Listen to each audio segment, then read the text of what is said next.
All right, all right. How is everyone doing this evening? Hey, hi. Whether it's morning or night or middle of the day, wherever you are, it's something going on, right?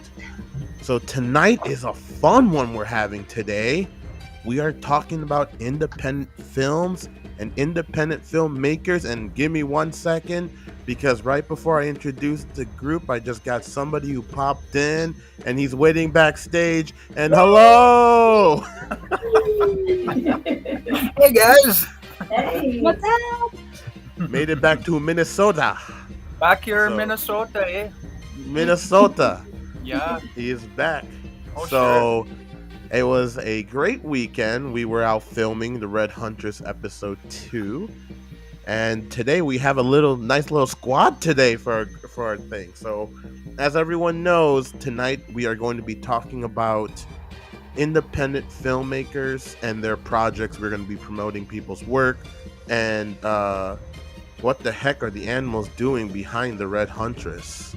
This is Someone right. just started off with that. We can't tell. That would be one of my best friends. Sorry. There it is. How's it going, Sosavarian? Go hide. So this is, so it's going to be a nice little fun podcast night. So I'm going to start going down the line. As always, my co-host Lillian is with me this evening. And we have 4 other guests who are tuning in. Did I count that right? 1, 2, 3. Yes, 4 other guests we are counting on. All of them who are also on the Red Huntress. Some you have seen, and the others you will be seeing. So, can Ace? No, not there. I'm sorry about that. He wants to go she's on here playing- too. Yeah, she wants to get on here. No, she can't get on here yet.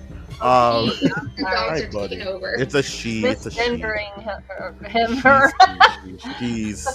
She's so next we have Sydney Author, who is right Hi. next to me on the screen, and she also is a book writer, right? I am. Yes. There's my book. Yes. I always get the book like Learn to Go mixed with Indiegogo because I'm so used to doing the two, like going on the two, so Oh, I it's like love the graphic. Love the graphics on that. Thank you. Look, I can actually grab the book so you can see it Yes, better. please.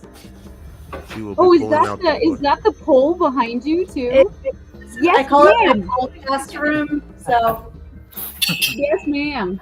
it's multi-purpose. Yes. Yeah. Yeah, I like that. I think I need like an extra heavy duty pole for myself to get up on Yes. there. It holds quite a bit. You're good to go. But Okay. yeah, it's called Everything I Need to Know I Learned in Go-Go, How a Preacher's Daughter Pole Danced Her Way to Finding Her True Self. So it's a humongous Yes. title because I talk too much. Yeah, good for you. Oh, I love that. Thank you. That is awesome. Thank you. Awesome. And to my bottom of me, right down there, we have Mary. Last time I was like that, and it was going the wrong way in the reverse. I'm like, no, wait, this way. So we have Mary Kate tuning in with us. Yay. How's everything going with you, Mary Kate? Fantastic. Fantastic. Is that just one word we're gonna say tonight? Yes. Fantastic. As everyone knows, Mary Kate will be playing as our gargoyle in episode 3. So Ooh, we'll be nice. talking a little bit about that and some special things that me and Clifton and Mac talked about over the weekend. So it's gonna get real spicy tonight. All right, now over here, let me move right down there. Right, see that right there? Yeah, right there.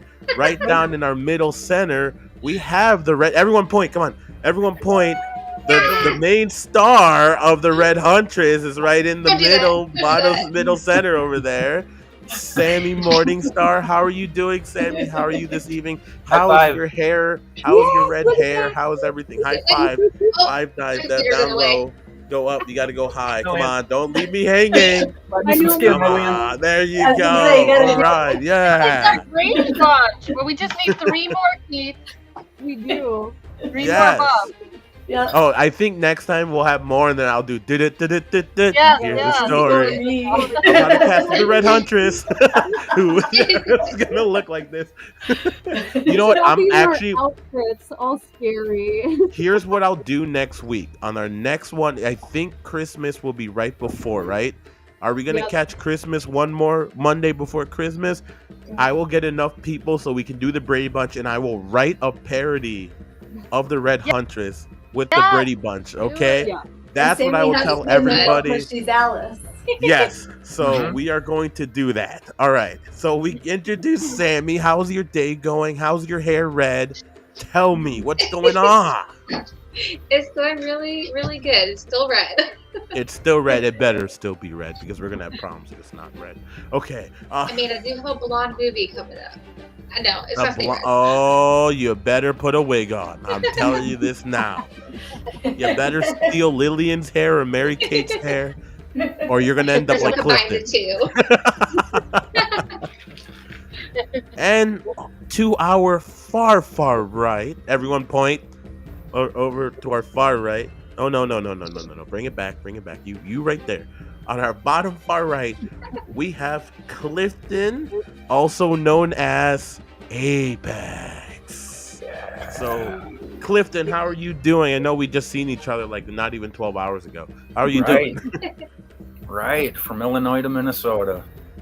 I'm good. I'm a bit tired, a little hungry. You know, but Our we're teams here. are playing against each other right now in football, right? That's right. Yeah. Yeah, Monday Night Football, and I'm not watching because I know we're gonna lose anyway. So the Bears got to wait another. As a Bears fan, I got to wait again till next year.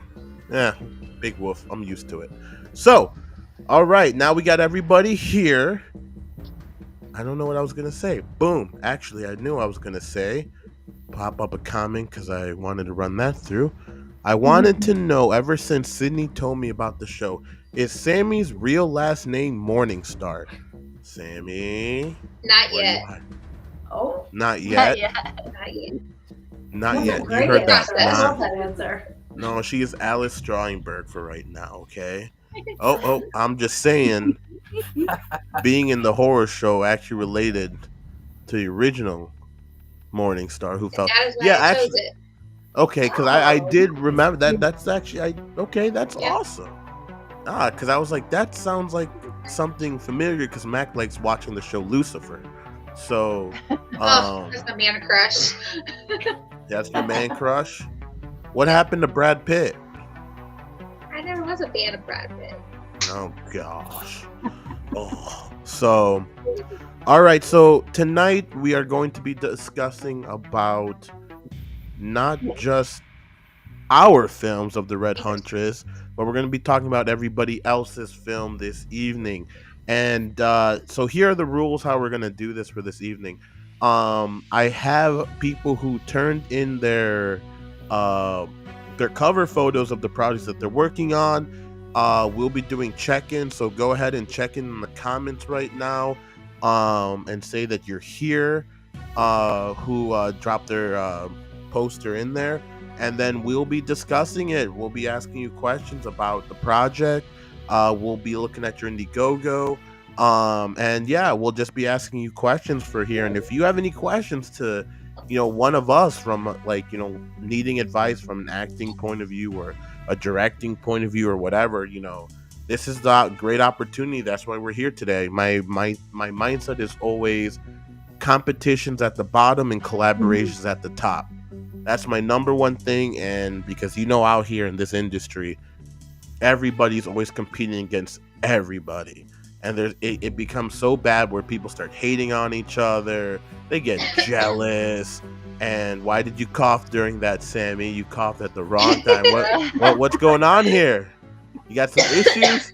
Yeah, it's just a little hate club, but it's okay. Just a little hate club. So, that's interesting. But we'll keep that for another time. But anyway, we want everyone to come together. This is us. It's independent filmmakers. We work hard. We're working on the lowest budget, on the lowest resources. So we got to work together. We got to help each other out. So, I would say let's start with Sydney. Sydney, what's your acting background? How are you involved in the industry? Let's see. My acting background would be starting with middle school show choir. I I've always had an interest in acting, but I never did anything about it until this past year, actually.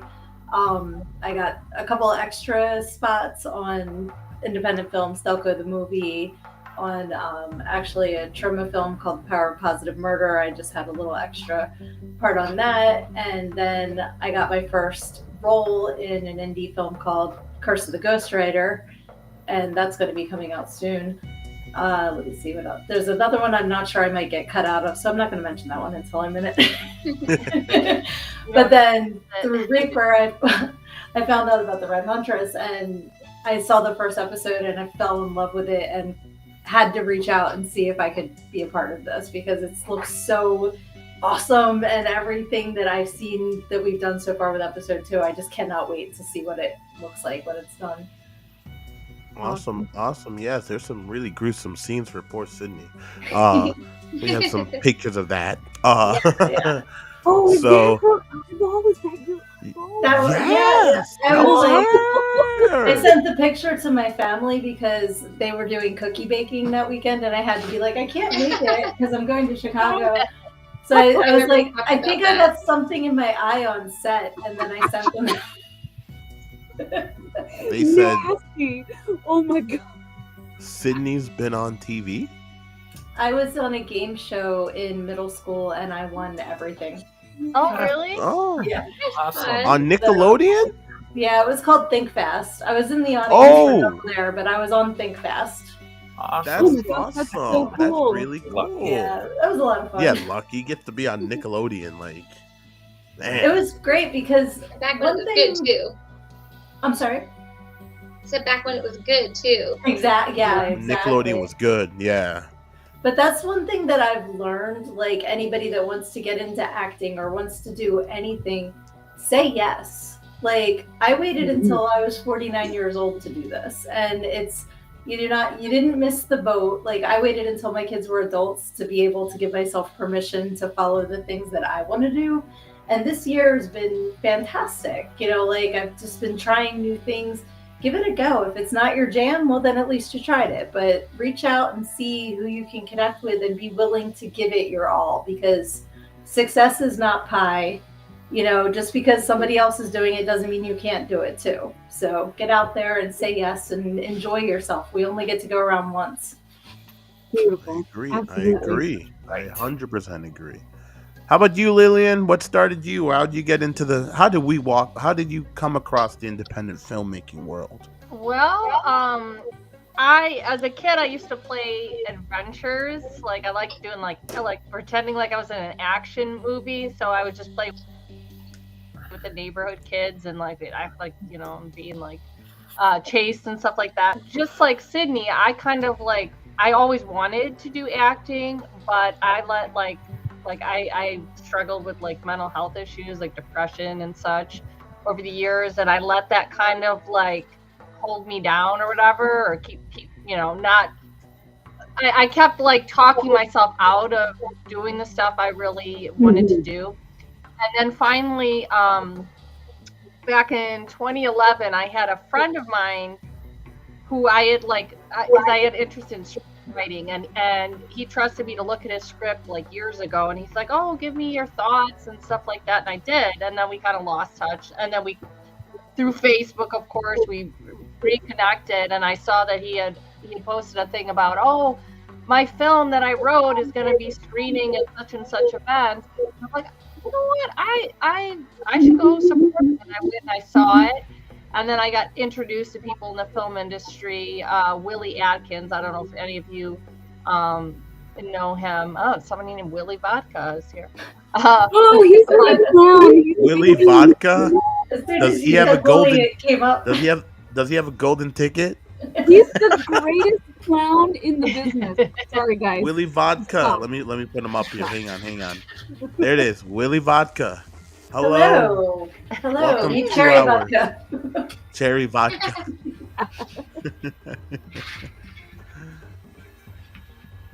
So yeah, that so that then I just got involved in he's a huge fan. Aww. He's my favorite clown. What can I say? Oh, yay! oh, look at that. That's awesome.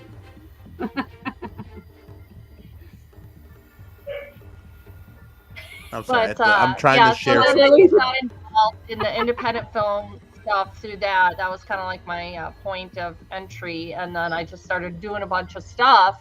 And you're right, I would just like do everything, student films, anything that came up, and so I've been. That's kind of, and then I just went from there.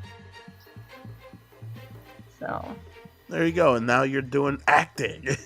All right. How about you, yes, Mary Kay? yeah, How did you get involved? Let's go to our So, bottom left. I've kind of always been like a weirdo and a creative and an artist. And anything that I could do, from making like somebody's wedding cake to making their flowers or planning the entire event or doing a birthday party and like making giant cupcakes the size of like New York, like I Cupcakes. had to get an outlet to just create somehow all the time. Didn't matter what it was. If I could make something for someone, I would do it with open arms because it was such a release for me. So just like Sydney had said, like it's recently been like within this year, I had friends that were involved with the Clown Motel franchise, and it came around for the third movie, and I was like, you know what? I've watched them do this. I've been like, dang, that would be so stinking cool. And I was like, I'm going for it. You know, I'm just gonna go both feet in, and I ended up having so much fun. It was like horror movie summer camp for me. I got to help make effects.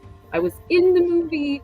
I, did clown makeup, like you name it. You know what I mean? We were like making breakfast. Like I would do it again too, over and over and over. I will do it again over and over. It was so much fun, and I ended up having the nastiest death scene, and it was beautiful with Jinx, and she like kicks me, and I like, oh, it's just amazing. So that was the start of it. And then for the last year, I've been doing all kinds of stuff, from like a Christmas one that I can't really talk about because it's not out yet. But it was amazing. Like I was an annoying caroler, and then I have to like run away from a scary guy that throws a knife at my head, and just all kinds of fun stuff. Shark, Halloween shark. I'm gonna get eaten. That's gonna be amazing. Like I love I'll do it. You know what I mean? The dumb girl that dies first. Boop, boop. Cast me because I love it. I'll do it every time. That's awesome. It's a release. It's so much fun. It's a gift every day. So, Willy Vodka says super fangirling right now. So he was on Clown Motel with me. He's my clown buddy. So Sovarian is so much art starts with cake. It does. I love Everybody cake. needs cakes.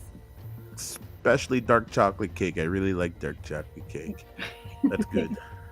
All right, Miss Superstar in the middle, Miss Red Huntress. Yes. Where did you start? How did you get into filmmaking? So I just started a little over a year ago. It was actually kind of a fluke. My boss knows I love horror movies, and he does too. So somebody sent him an email about a casting call about 45 minutes away from us. He's not interested in doing movies, so he sent it to me because I was on social media and doing stuff anyway. So I showed up for the casting call, and it just kind of skyrocketed from there. That's how I started, and been going since. I don't have any experience at all. Just what I've been doing this past year. Yeah, you've been doing a lot. Yeah. That's awesome. That is awesome. I kind of like the color red. Okay, listen. How can you kind of like the color red? Yeah, you either like it or you don't. It looks better when it's washed. It's just really dirty and oily and greasy right now. Yeah.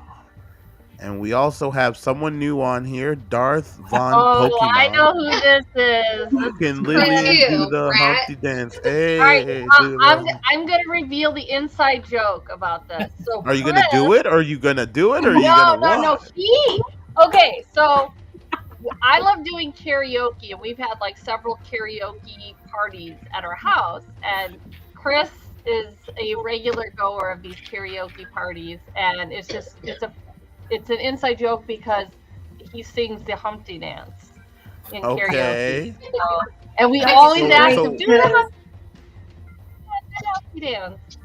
That's So great that's because what my that's younger about. brother did the Humpty Dance at his daughter's So, wedding. Are you gonna do the Humpty Dance, I'm missing Lillian? out. I don't know what this is. Not I think me, we need to that's not educate mine. us. I think you should. I think you should do the Humpty Dance. Yeah. Stop I what have you're doing no because I'm about to idea. ruin the image in the style that Well, you're used to. You don't know this first- song?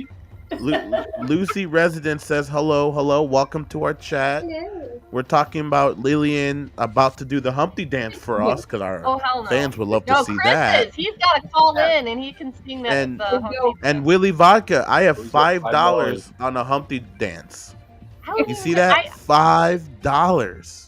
Listen, Come on, earn some money it is for us. not entertaining when I do it. It is so entertaining when Chris does it. No, obviously, someone's willing to, support the stream.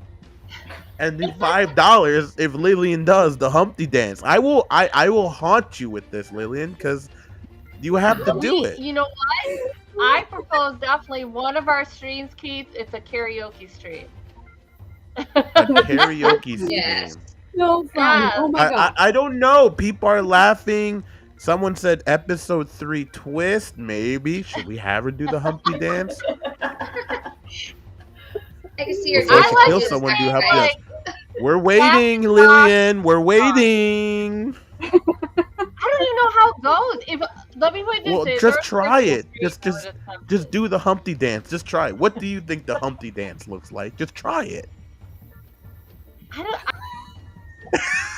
I don't know Hold how on. it goes. I'm on YouTube. I would.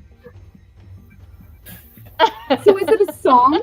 Tone It's a song, deaf. yeah. Let's do it. It's a song. Come okay. on. It's sung by Digital Underground from, I think, the early 90s. I don't think it was the late 80s. It's early 90s. Oh, it's not that bad.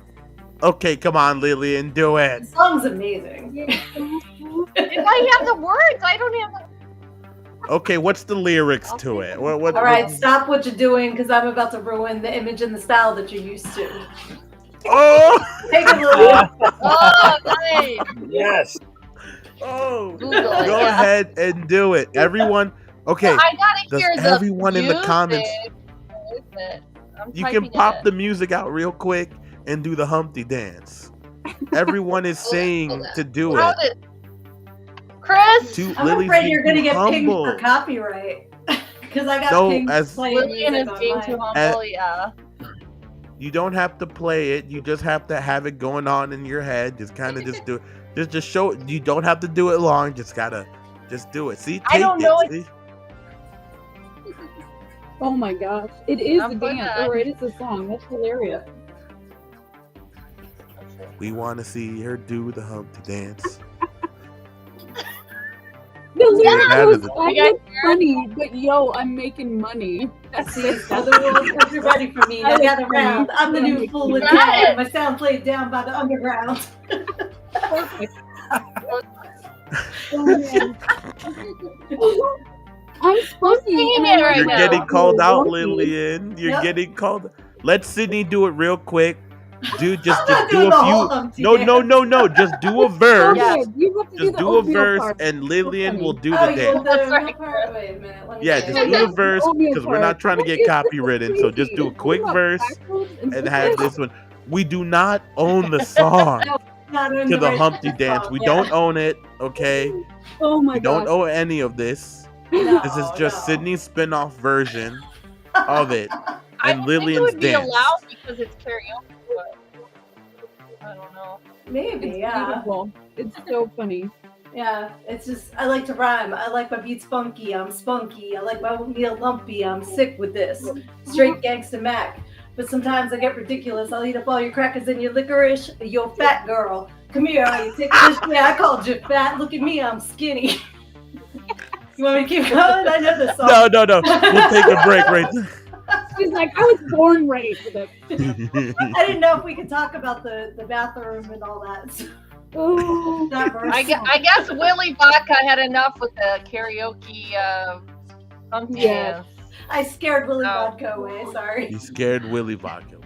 Well, Hey, guys, I'm anyway, gonna say next. goodbye for the night, so I'm gonna get off of here. I've been You're sitting gonna all say- day driving, and I'm really You- uncomfortable here, so I'm gonna get off. Oh, You guys have a good night. Oh. Oh man, we Hug scared you, Dan. everyone with the dance. Driving them away. It's just driving everybody away. That was abrupt. Oh, God. Oh my god. Well, It's he's eight. tired. Yeah, He's not- tired. Yeah. He's tired. So, yeah, he's been he did great over the weekend. He was very tired, so he needs to go take a rest. So hey, did a great job. So thanks, Clifton, for tuning in. I know you're still listening, but thanks for tuning in with us and joining in. So, all right. So, as everyone knows, Clifton will be playing as. Oh, I can't spoil it yet. I won't say it yet, but I'll spoil it later. So. Oh, Alright. somebody crushing on you. Sydney's a new crush, and It's he's my- like, "Wait, what my just oatmeal happened?" lumpy part. Just they can't take it. I like how Sesavarian says, "Wait, what just happened?" Like he hasn't listened to me singing for the last 25 years. He knows exactly what just happened. Oh God.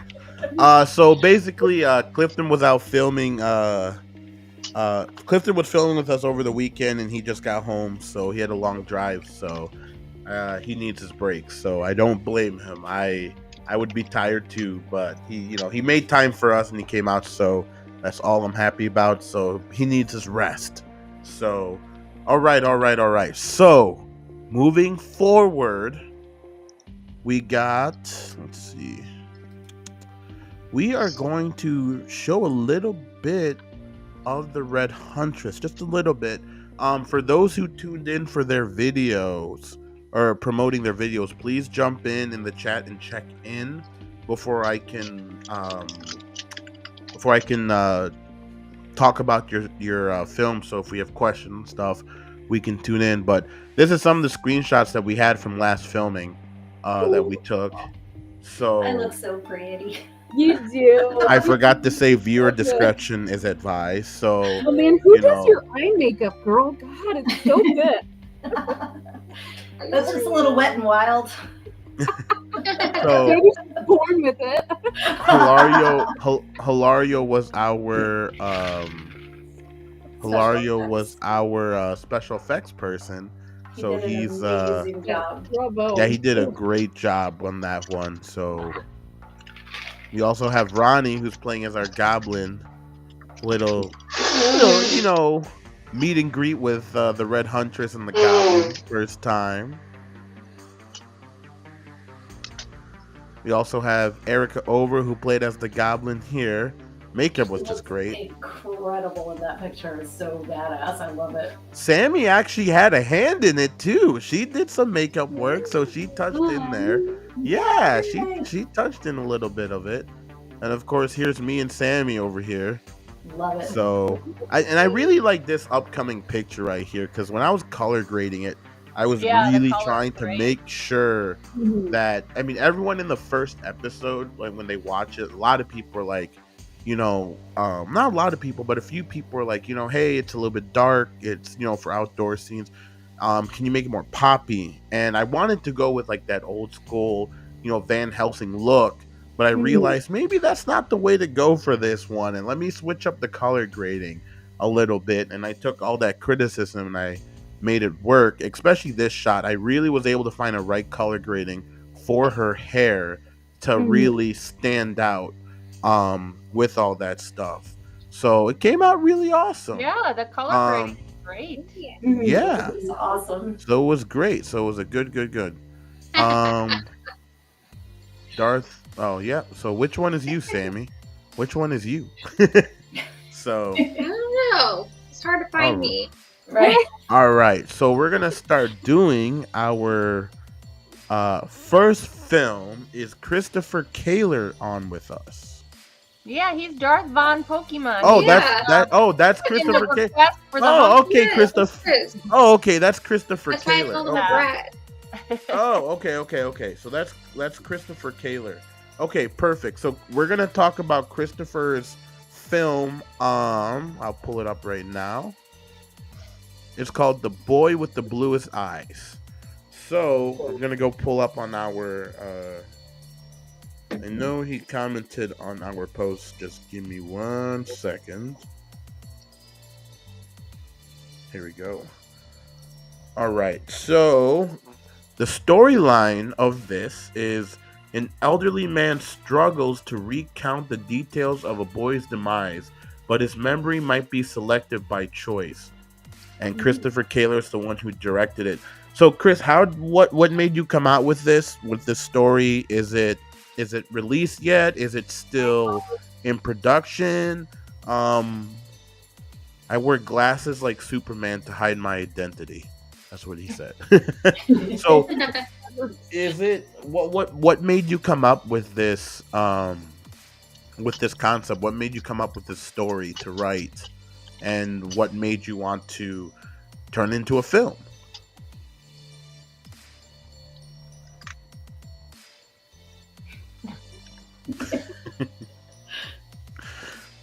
He's like not answering my questions. Oh, it's out. Oh, there you go. There you go. There you go. Okay, so it's out. It's out already. All right, perfect. So it's out. Awesome.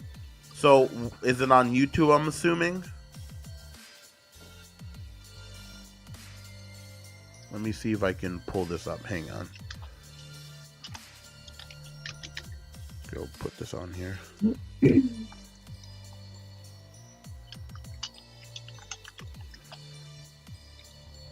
Well, just give me 1 second and I will see if I can pull this up on here. There's so many of them. I don't know which one is which.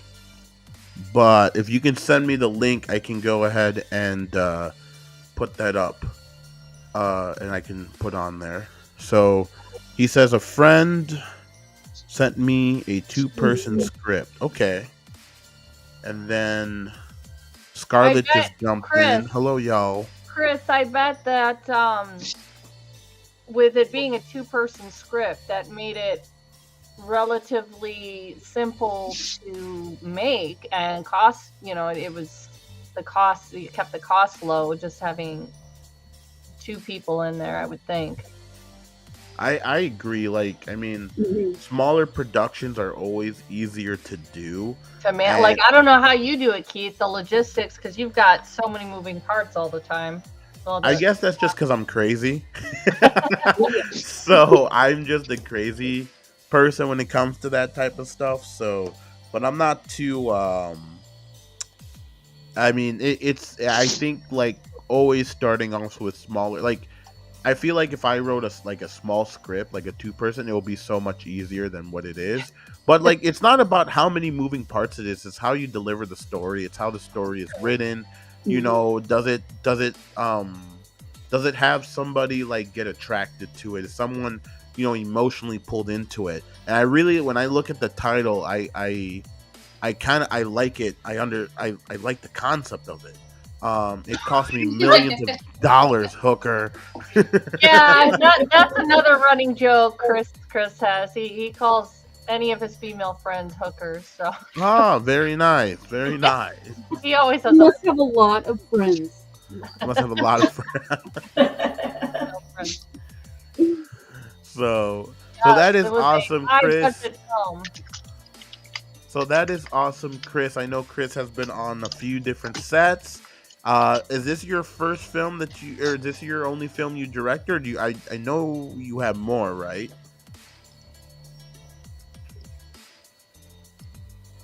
Yeah, type fast, Chris. Come on, pick it up. Type fast.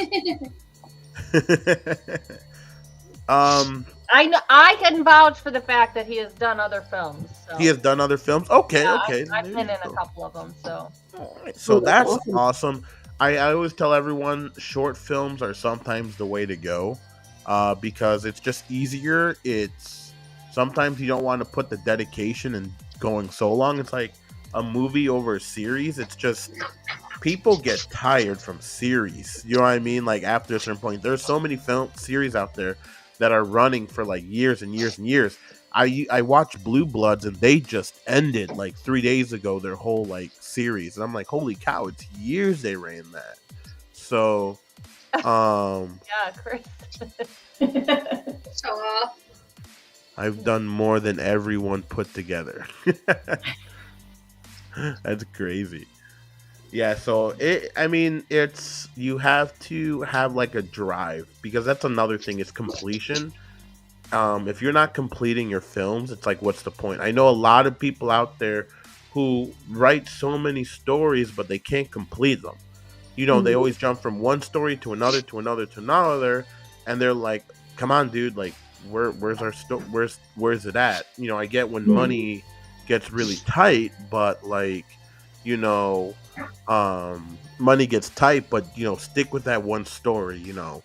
And we'll talk a little bit about that later. So cool. So everyone can check out The Boy with the Bluest Eyes by Christopher Kaler. If you don't have him on Facebook, you can find him on Facebook. And Christopher, when you get the time, can you drop the link in our chat so we can go on from there and I can post it up for that? So all right, so is Maurice McCoy in here? Oh, I just saw him right there. There you go. Because he said Chris plays Bubba Sawyer in The Evil Three. So, okay. So, all right, Maurice, you're up right now with your film.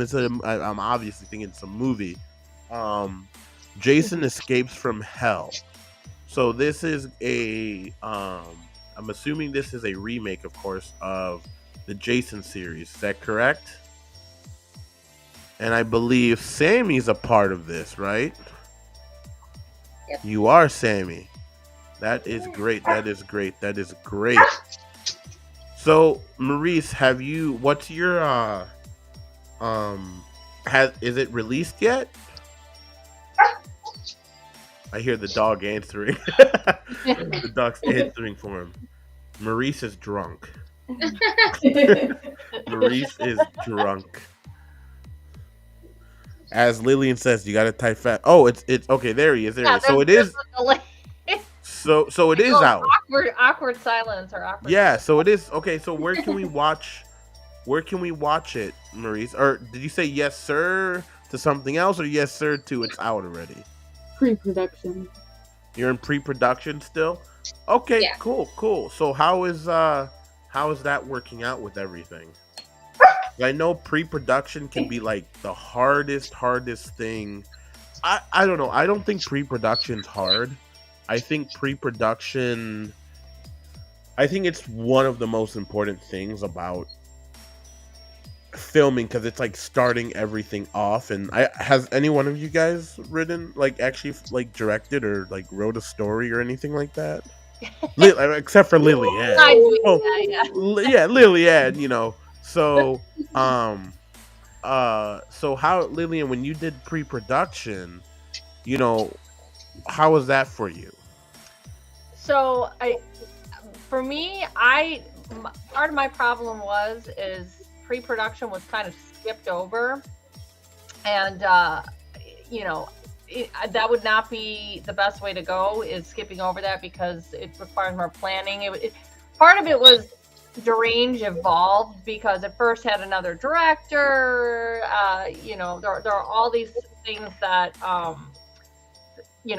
end up directing it just by default. Basically, I just wanted a film that I could star in, that had a really cool, female lead character that I could play.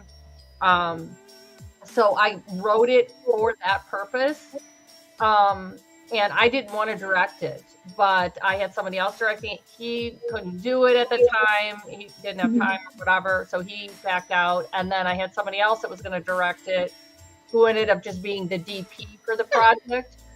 But so it was like, I guess I'll direct it, even though I don't have the experience for it. And going back to your point about short films, like for me, like my next project, I do not want to do a feature, and I think I may do a thing where I'm not in it, like just to get more practice with directing and something smaller that I can manage as opposed to a feature film, because I want to get more practice on that. And when you're like the lead and you're directing it by default, basically, Right. it's really challenging to wear all those hats. So Right. I did not do enough of the pre-production that I should have done. And I mean, pre-production's like super, super important. I think it sets everything up. It sets the table up. You know, once you're done with your story, I think it should go into storyboarding, and then Yeah. storyboarding into pre-production, and then go on and on, because I know there are people out there who, you know, they don't get pre-production done correctly, and they end up bombing multiple times their film because they don't start from the basics, or they keep changing things over and over. So Yes, that was a pre-production. big problem with Deranged because there was too many cooks in the kitchen, and like Mhm. kept getting changed. Parts of the story kept getting changed. I'm just like, you know, Yeah, I you got to put your completely. foot down right away. And it's like I like to be nice to everybody. I don't like you know what I mean. Like I'm too nice, and then so I don't just sit there and say this is how it's gonna be. And Right. it's very frustrating. But yeah, you definitely need to plan it out. So Maurice said my Indiegogo was supposed to be delivered on this past Halloween, but I was working with I'm not going to say that on there, but a DP who I'm currently fighting in court, but I have to reshoot my trailer next summer. ... Bummed. So sorry to hear about that. Like I said, you know, you gotta sometimes you just gotta. I don't know the full story, what happened. Hopefully everything gets worked out. Um, and yeah, that type of stuff is that happens in film sets. You know, you can have I wouldn't say bad, but like an experienced person who worked on set, and I work with people who were not experienced on set before, where they just keep on, you know, they just want to do things just to get it out. Like when I first started, all I was thinking about was explosions and cool VFX, and it doesn't make any sense. Someone can be sitting on the toilet, boom, explosive diarrhea, lightsabers coming out from it. Ha, you know what I mean? It kind of makes sense. What happened? It kind of makes sense. It does. Explosion of diarrhea. Yeah, Whoa. explosive diarrhea and just yes, blaster fire coming out from the ass. You know, so I mean, so it's one of those things that it's like, you know, you're gonna run into people who you probably can't work around with. But I always say, like, for me, I always feel like your production run as good as your leader. That's how I always say it. Like anything, your job will run as good as its boss. You know, so if you have your higher up, and I'm not saying everybody is bad at what they're doing, but I'm saying it's like, if you are up on top and you just kind of like have like this way of acting to other people, that that vibe starts going down the line. I mean, have any one of you guys worked with, I mean, how many sets? I mean, each and every one of you had some sort of bad experience about working on set. I'm assuming, right? On a set. You all had each bad experience. I don't know, Sydney, have you? Because you're I'm still relatively new. okay. So I'm glad you haven't gotten that yet, because a lot of people who start off new usually get like a bad experience. Usually, it's like right away. No, well, I mean, of course, you know, some people do things in a way that I kind of think, why would you do it that way? But I wouldn't say it's like bad. It's just, are you sure you know what you're doing? You know, Right. like kind of. Yeah. But it's not that they were, you know, like dictators and beating on the actors or anything. You know, it's just kind of like, oh, okay, that makes absolutely no sense to me, but it's your show, so here I am. You know, like. I mean, yeah, I mean, you got to follow through. So, real quick before we continue that conversation, you guys can go to his GoFundMe. They're raising funds. It's Jason Escape from Hell F13. You can go check that out over there. And if you want to donate, or if you're looking to join Maurice's team, with that, you can go ahead and reach out to him. So that's pretty cool, Maurice. I hope the production goes well, and I hope everything goes smooth. So, as always, they say break a leg. So, but that's theater. So, okay. So, before let's see. Let's see,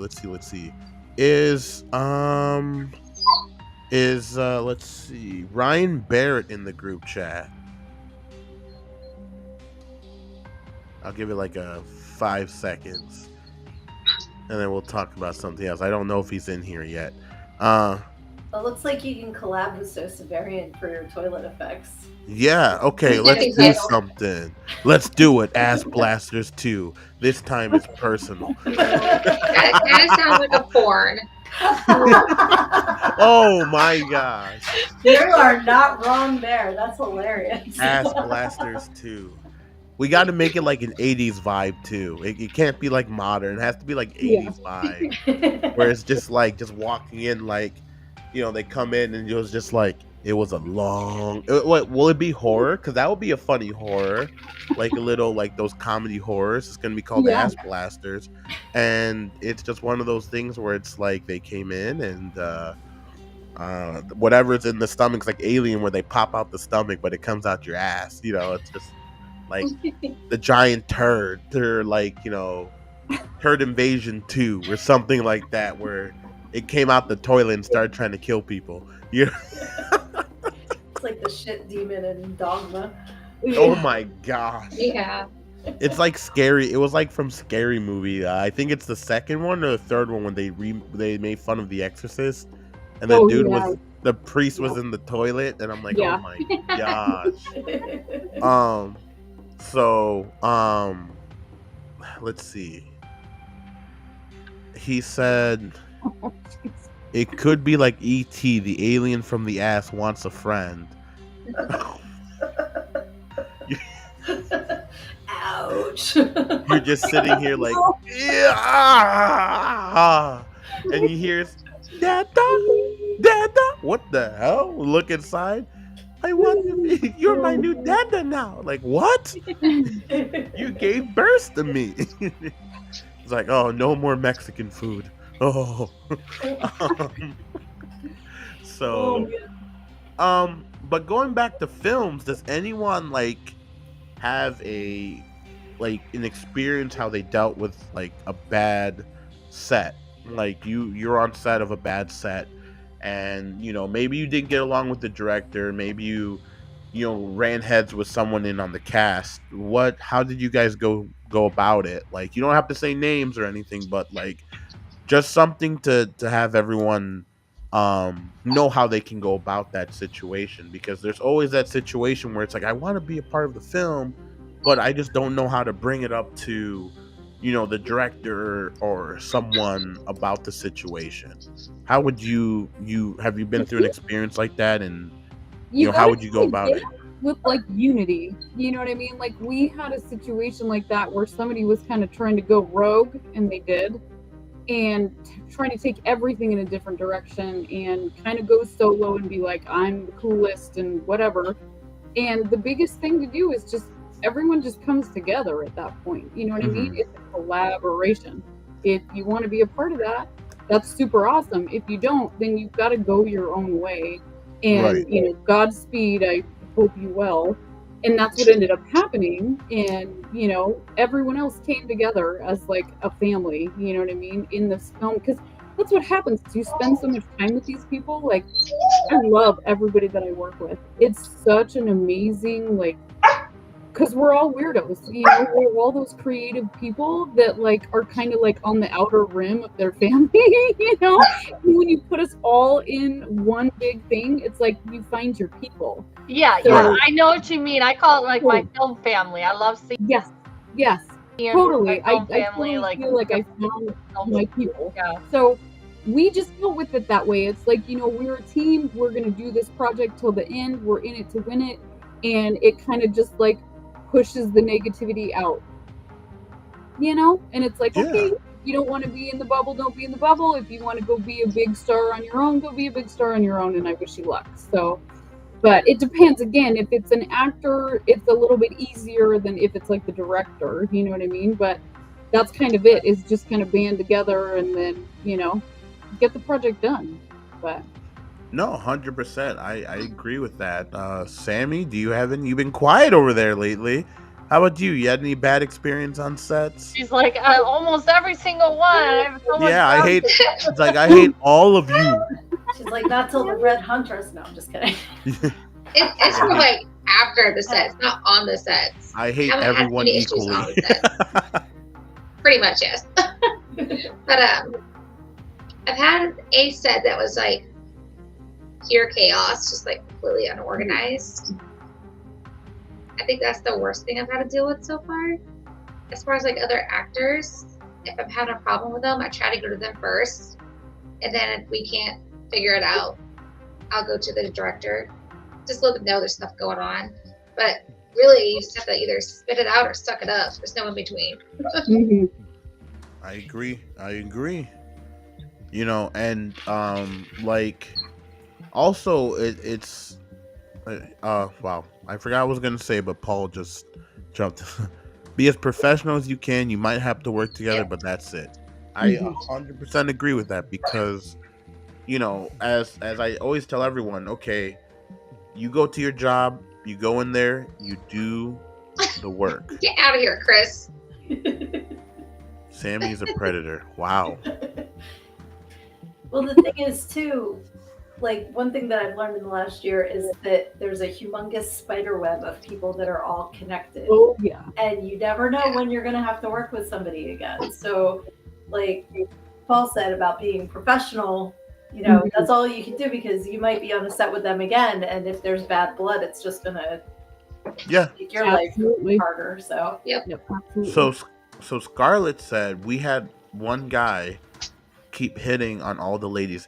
You know what? That is actually very common on sets, and it goes vice versa. It's not just, you know, guys hitting on women. Women hit on the guys too, on the directors, and they like do all that, you know, all this stuff. In situations like that, if someone came up to me and said, "Hey, this person's hitting on me," and like, I get it, like, okay, if they said, "Hey, like, hey, Sammy, I really like you, and I want to take you out on a date," and you're like, "Fuck you, no," you know, you know, and you're like, "No, I'm good. I'm trying to keep it professional," and he keeps going back and forth, and you're still like saying, "Please get away, like, stop," you know. I definitely would bring that to the attention of the director, you know. And you know, that's very important. And if the problem is, I know sometimes, usually the director can get it figured out, but it's what happens outside of set, because I know a lot of people. Director too, though. Yes, I was about to say, sometimes the director can be the person hitting on you, and what do? You know, for me, I don't know how that like works, because I never was in that situation. But like, have you ever had a director hit on you? And how do you go about it to other actresses out there? How do you tell them how to go about that situation? Who are you talking to? Oh, I'm saying it's an open question. So it's basically saying, how would you tell other actresses who are getting hit on by their director? I mean, it doesn't even have to be actors. I think it has to do with tolerance level too, because this isn't really a director, but I've been on sets where, like, you know, like somebody was being obnoxious, like saying that this was years ago. And what I did, it was making other people uncomfortable. This guy that was like, say all this stuff to me. And I just kept insulting him. Like, I'm one of these people that, like, I'll grapple with the person. Like, I'll just say stuff back. And, you know, so I handle it. Like, it didn't really bother me. I don't know if it just, you know, I put up with more or what, but other people, like the director came to me afterwards and was like, "I am so sorry that was going on." And there was another actor that was like, you know, "Who is this guy?" And I just kept insulting him back. Like, I don't know. That's just my personality, but like, it just has to do with your tolerance level, because some people, like, if somebody's saying inappropriate things to them, it might really be upsetting to them, and they might, you know, say something right away, have a problem with it right away. Or there's people who are like, I don't care, you know, it doesn't bother me. So, but yeah, the director, that's a different thing, because it's a power. That's the thing. It's like, you don't want to, because I know I had people come up to me and said, you know, this is a situation, I really love the story, but the director's just not getting off my ass, you know. And when do you say no? You can't just. For some people, I know they block on social media. They will block you off that platform, which is okay as long as you can come together and work on set together with somebody. That's okay. It's when that drama starts going from their personal to set, that's when the issues start coming in. Because I know people who block other actors and they're on the same set. You know, they just don't. They just don't want to deal with it, and they have all rights. Because people are like, "Oh, well, they blocked me." I'm like, okay, what does that have to do with the set? You know, that's there. You can block people from your job, and you have to go into work, but people take it so personal. It's like they don't want you on their page. They don't have to deal with it. You're not. But I mean, signed on there's to like do it. famous cases of like you've heard of the show I Love Lucy, and I think you know, Ethel and the character Ethel and her husband Fred, in real, I mean, their relationship was like snarky, but in real life, they were two actors that hated each other. You know, so Right. it's like, but they had to work together, be professional. That's so crazy. Yeah, Wow, you that's- have, and this is perfect. You're what offensive to Christopher everyone, said. Chris. Come on now. You're offensive to everyone. But no, Chris does have a good point. If anyone makes you feel unsafe, anyone, you need to say something. That goes for anything. If you're on set and you see some harassment or anything going on, you have to say something. Don't hide that, because that's how harassment starts. That's how situations go from good to bad. Because if you just don't feel comfortable, that's the number one thing about being on set. You tell everyone, you have to tell your cast, and this is like a director situation from up top, from a production level. You need to go to your cast and you say, if anybody feels uncomfortable about anything, you need to let me know. Now, if you tell me I feel uncomfortable because this person's wearing this color shirt, that whatever, throw that, you know what I mean? Or I don't want to say a curse word and it's written on the script.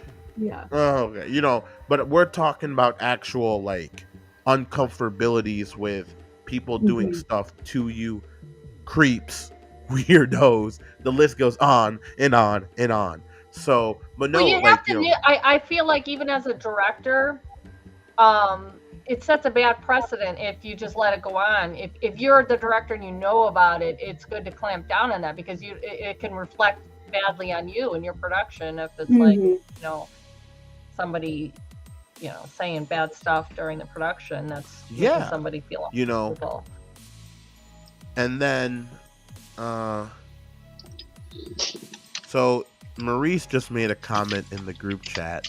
I'm gonna have you guys answer this. I gotta go let Mac in. So, oh crap! All right, thank you. All right, check this out. Go ahead. You guys want to read that and answer it? I'm gonna take my little walk right now. Too. Okay. I'll be back in like 10 minutes. I'm gonna take my walk. All right. So, open question to any directors in chat. How do you guys deal with cast who feel like they can't come to talk to you when you've expressed you're an easy, understanding director to communicate with?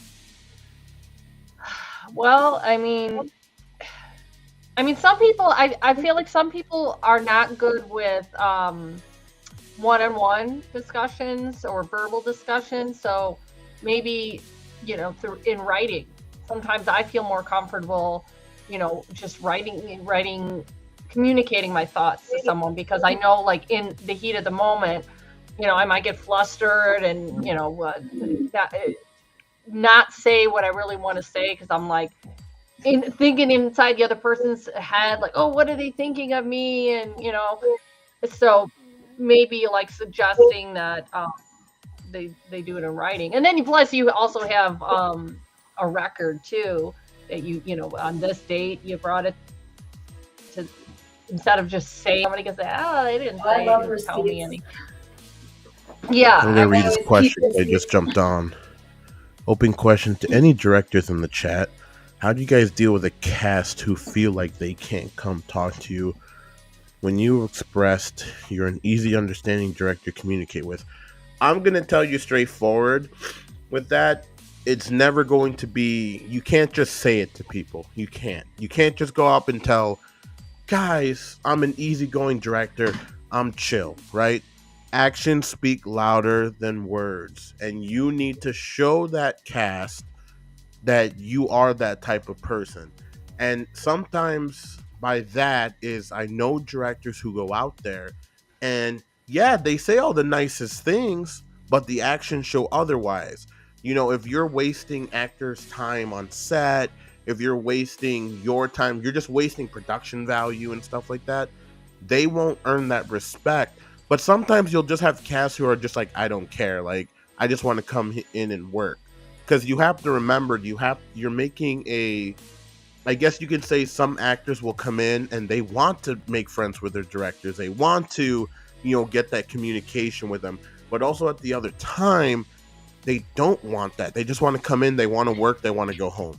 And that's just how it is, because when you come on set, I always tell people it's not all about fun and games. It's not. It's we're having fun, but we need to get this job done. And like I think be on another movie. If my cast can't talk to me, they must be on another movie, Christopher says. That's another thing. If they, I mean, you can take that either way. But I do think communication is key. So for you, Maurice, if you're telling, this is coming from another director, you know, you can't just force your cast into doing, you know, something they don't feel comfortable with. You're going to get some people who'll talk to you about the situation, other people don't. Sometimes you have to be the one to tell your cast what's up indirectly so that they can feel somewhat comfortable, because it's that's just the name of the game. You can't have everybody, no one on your, words, twisting words, blah, long weekend. You can be the nicest director, but you just gotta get the trust of your cast. And if they won't talk to you, but they do the job, then I guess it's okay, because they're doing the job, they're getting the job done. But also it depends on what you're doing. You know, are you doing something that's very, are you doing something that's making somebody weird? Are you doing something that's pissing somebody off? Or, you know, there's so many questions behind it. But I for a start, I would definitely, I always say, look at yourself to see what you're doing wrong. And I always tell that to myself. What am I doing wrong first before I bring it out to my cast? Because sometimes, like I said, it always starts from you. You're the director. You're running the show. So, I mean, that's my thought to it. So I would start looking at, you know, maybe what you're doing wrong, what you can do better. You know, maybe talk to a cast member who you worked with, who you know who talks with you, and go on from there. So, and see like, hey, what am I doing wrong? Is there something I'm doing differently that I should be doing, and stuff like that. So that's how I would answer your question. And then he says, I've been told I'm too soft. I mean, there are directors out there who are soft. There are people out there who are soft, but it's not like in a bad way. It's just, we're just trying not to have any problems. Like, I mean, I get walked on a lot by some actors, you know what I mean? Like, people have told me, oh, you should do this instead of this and this. And I take it because I'm like, yeah, maybe they're right.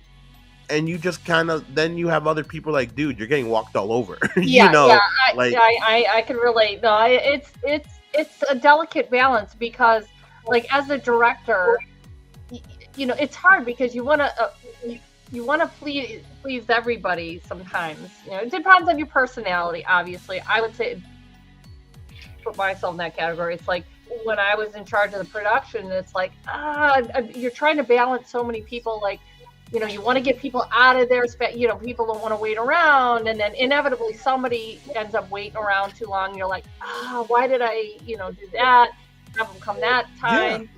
But it's just the nature of the beast, the nature of filming, because it's so unpredictable. It's like, get there, and then things might around, and you know, it's like I want to please everybody, but then sometimes you get in a thing where, all right, well, now you're doing a disservice Bless you. to yourself Thank you. or to the film itself, because you're like, this, I have to make this film work, and I'm gonna piss somebody off. It's just, it is what it is. But it's hard if you're gonna piss somebody off. These are kind of personality. It's like,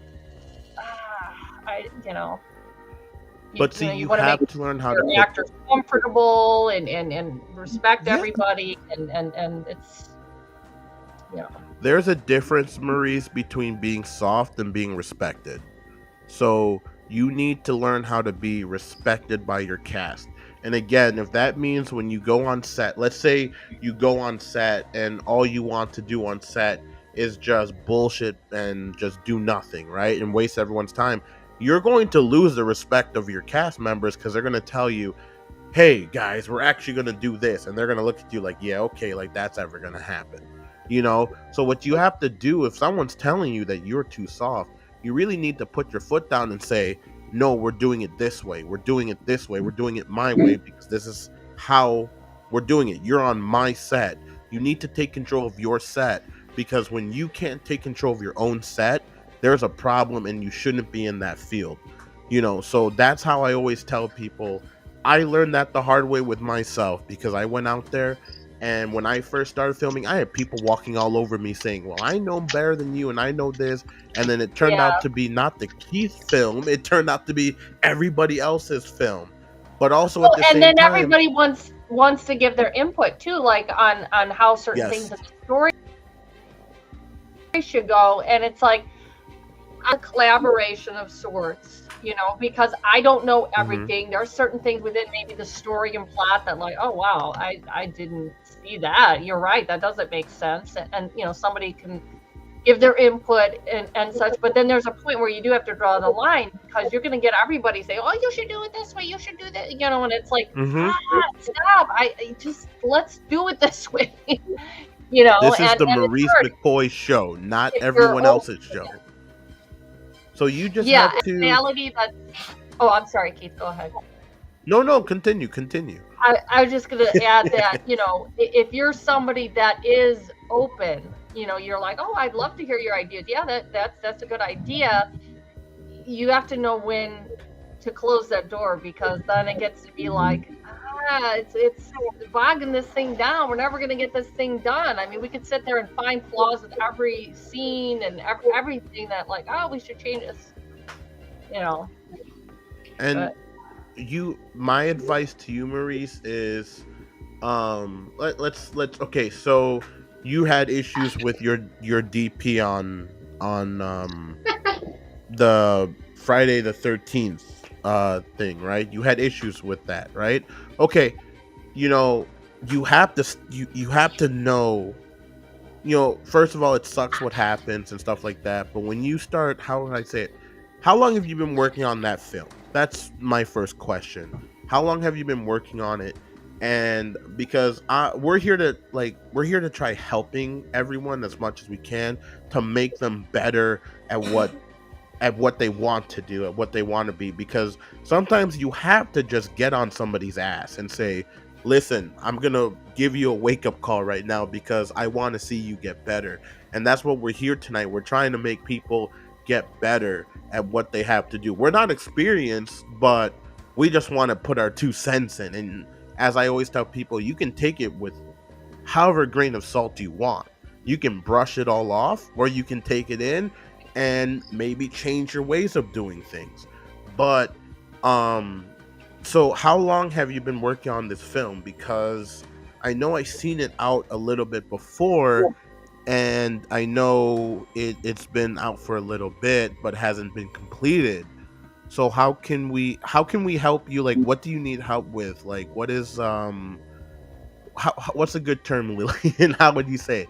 How can we help you get this film off the ground without, not money wise, but like where to start, where to look at? So let's see. Well, it's 2024, 25. I've been working since 2023. Okay. So you've been working on it for going on 2 years for it? What's have the you biggest filmed? obstacle, Have you? Maurice? Like, Yeah, Sorry. what's your Oh, sorry. obstacle? No, go ahead, Lillian. Sydney, jump in. Sam, jump in. What's the biggest obstacle that you have? I don't mean to cut you guys off. I'm sorry. I get like a back delay on everything. Yeah, I know it's tough. So there you go. So Um, now I have to wait a little bit. So yeah, so what's the obstacle that you're going through? Because there are films that have been out, that have been worked on for years and years, and I know people who I talk with them on set, and they're just like, well, I mean, we don't really do anything. We come on set and we just bullshit, and they don't get anything done. So at that point, filming is not a party. It's not about having fun and going out and drinking and. Whoa. Let's hear. Thank you. everybody's sneezing tonight. I know, right? All right, so he said, crew and the right cast. Yeah. for me, it's a trustworthy crew and right cast. Yes, that's everyone's biggest problem trying to get. Hi, Max. Kenzie says hello. Max says hello. But yeah, that's everyone's biggest issue. It's trying to find a trustworthy crew and the right cast, especially if you're not paying anybody and they're traveling. You got to make sure. Hello, Mary Kate. Welcome back. Yes. So It's a good have you been listening in what we're talking about? Yes, I was. Okay, I was listening so- while I was walking. Okay, so Maurice has worked on this film, The Jason Returns to Hell, and he's been working on it for 2 years. And we're trying to help him get back on track with this, how he can make it better. And so people were calling him soft, and people don't want to come up and talk to him about situations because they just don't want to. So his thing right now, his biggest obstacle is finding a trustworthy crew and right cast. So that's just kind of where we're just about to start with. And yeah, so finding a trustworthy crew and cast is everyone's biggest thing. Like I said, if if you're not paying, if they're traveling on their own time, it can get very difficult finding people who are like that. Well, But the how much thing is left, Maurice? How much is left Yeah. in the film to be like? Where are you at in the? Are you is this post production now, or you have more of the film?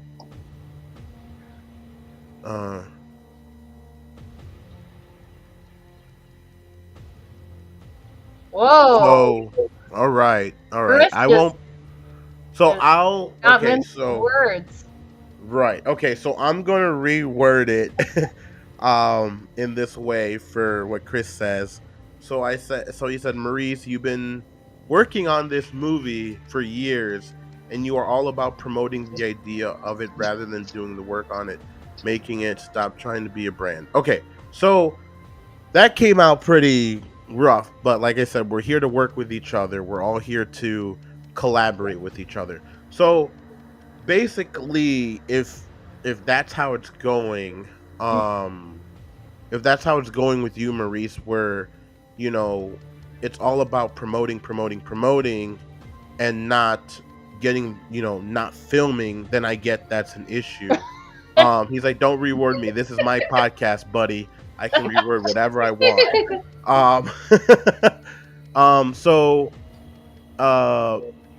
Maurice, the next question turns into, for me, pre-production stage, have to reshoot entire trailer next summer. Okay. So you're trying to shoot the trailer before you actually film the film. Am I understanding that correctly, Maurice? Yeah, and that's one thing I do not agree with. I do not agree with filming trailers before your actual product is done, because if actors come and go and they change, you wasted all that time filming that trailer. Oh, we know you. We know you. we know you, Christopher.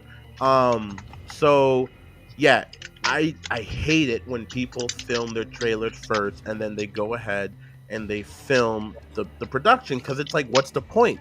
It's much easier for you to put all your time and effort into filming the actual product and then taking snippets out of the trailer knowing that nothing's going to change. So And if I had to guess what Maurice is doing, probably, I assume Maurice, the point of you doing the trailer first is because you want to, for the fundraising, you want people to see, oh, this is what we can do. But yeah, there is a risk with that. There is a risk that then, as Keith said, you might get, you have an actor that's involved, then however long it takes, then it's like, oh, maybe they bail on the project, they change their look. I mean, it's you got to be real with yourself, Maurice, and like right now, like I said, Christopher, he's straight up real, and I love it, and I'm gonna be real, with you right now, and I'm gonna tell you this is, if you're on your set bullshitting and you're not getting your shit done, and you're wasting people's times, or you're promising people things that you can't have, or what they're never going to get, then you're going to lose the trust of your casting crew. You got to be straightforward with everybody. You got to be honest, and you basically got to tell them everything what's up. Because if you tell someone, hey, we're going to be filming this on set, and then you end up, where am I getting that cold breeze from? That's weird. I got a cold draft. If you're telling your cast one thing and they show up and they're not getting what you promised, that's a big problem, because you're going to lose their trust. If you're going on set and just getting people just because they want to have fun and they want to just sit and talk on set, yeah, no, we're not doing that. It's like, I know people who just get people to come on set just so that they can say, look at me, guys, I got the ladies, I got all this, like, this is awesome. No. It's a job. You're wasting other people's time when they show up on set and you're not doing anything what you're supposed to do. So I'm not trying to call you out or anything in a wrong way, because I don't know what's going on, but I know that's the majority issue of what happens. That's just how it is, So something Kenzie, constructive he could do is totally make a trailer for, like, say, his Indiegogo or whatever, that's him talking about his idea and his project. Like, I just recently looked at somebody's Indiegogo and I was so taken back by their introductory video, and it was really just the director talking about the passion of his project and little snippets of, like, background stuff, and it was, like, so enthralling. I was like, oh my gosh, I love this. And it's actually one of the shark ones, of course, but it was the first time that I've seen a director really put together a, like, passion video that was really captivating without it having to be a trailer, without it having to have any of the actors in it, just a real passionate go of what the project's about. And that could be a better avenue for him to drum up the entertainment and the what he needs for his investment. I can't even talk anymore. Is to do a video like that. So instead of having to reshoot it and wait till summer and it be a negative, totally revamp the whole campaign and go with something like that instead, to where he's not having to wait till summer, get actors, all those things. It can totally be, like, reworked and done up in a different way, and that may earn him a little bit more respect that way also as a director for his crew. If they watch this video and they're like, dang, it's so passionate, I want to be a part of that, that's a way to do it too. So just to toss in some constructive, something to do, that might be an avenue to go. That's awesome. Hey guys, awesome. I gotta hop off. Okay. But bye. I'll talk to you guys later. All right. See you, Sammy. See ya. Bye.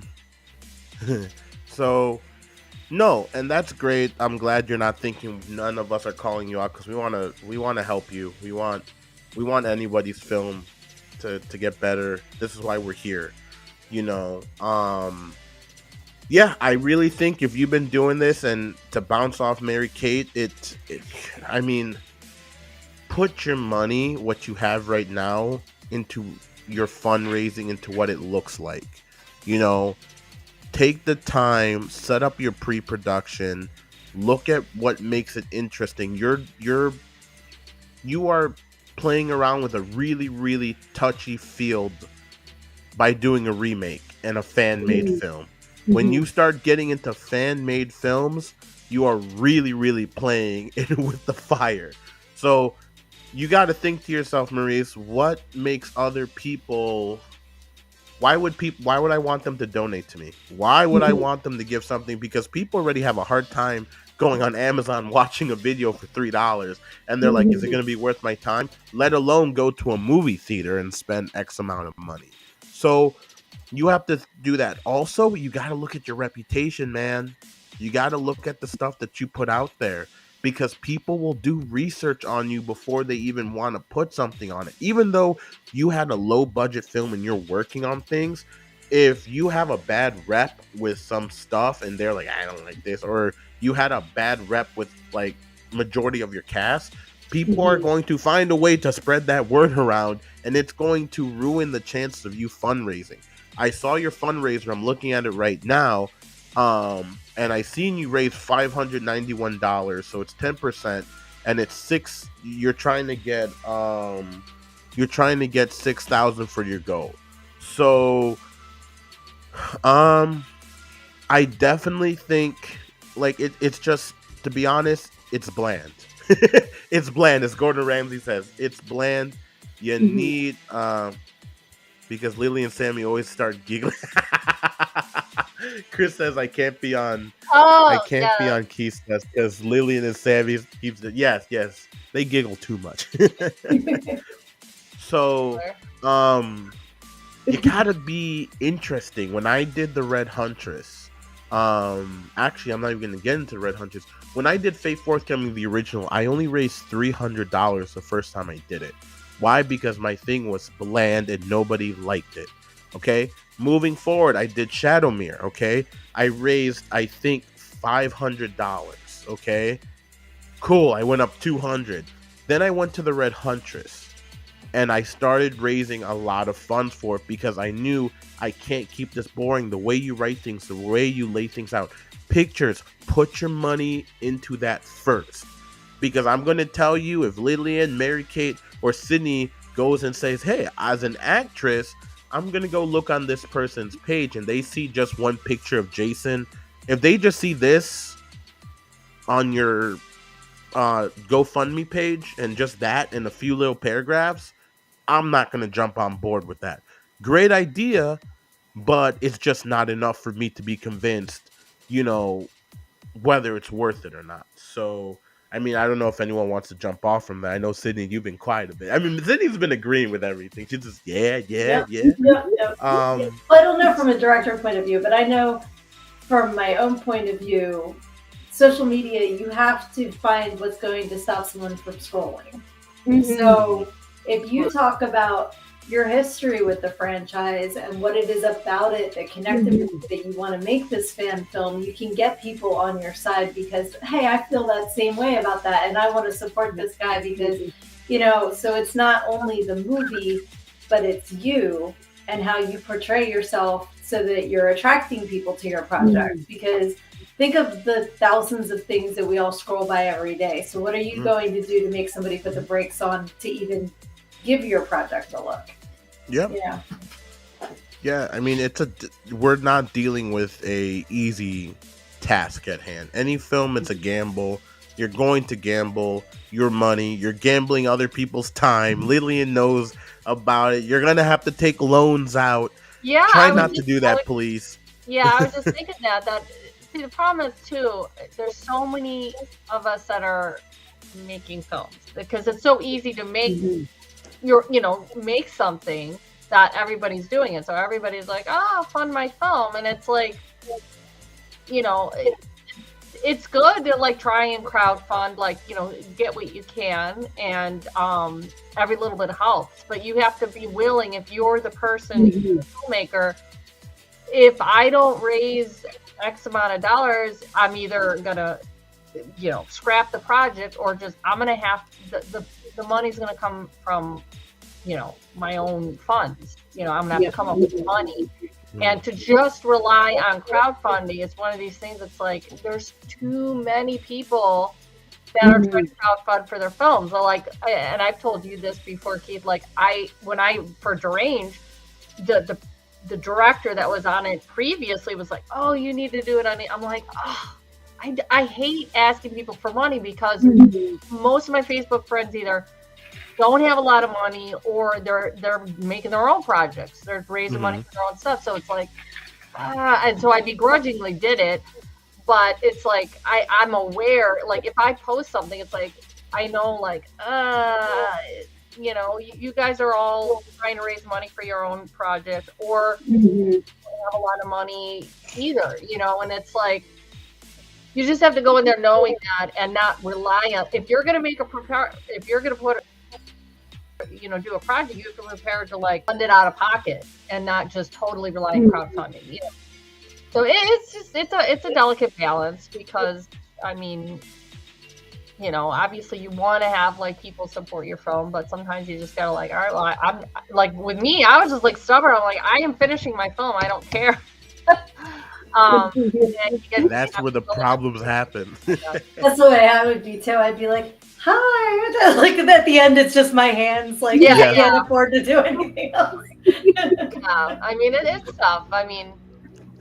When you make your own, and that's what was eye-opening to me because I was always somebody that was the actor, so I didn't really know what the producers, directors have to go through. And I was like, oh, wow, that's a pain in the ass, man. Because it's all the responsibility is on you. Like I didn't even, when I would show up to set, it's like as long as I knew my lines and what was going on, fine. But then, like as a director or producer or whatever, you gotta be responsible for props and costumes, and it's like threading a needle to get everything to go right. And it's just like, you have to be creative, Maurice. You really have to, especially on a lower budget. And you can talk to Sydney, you can talk to Lillian, and Mary Kate will soon know our tips and tricks on how to make something at such a low budget because. When they come on my set, when we did Fate Fourth, when we did all this stuff, Lillian's like, is this even gonna work? It's like, yes, it will.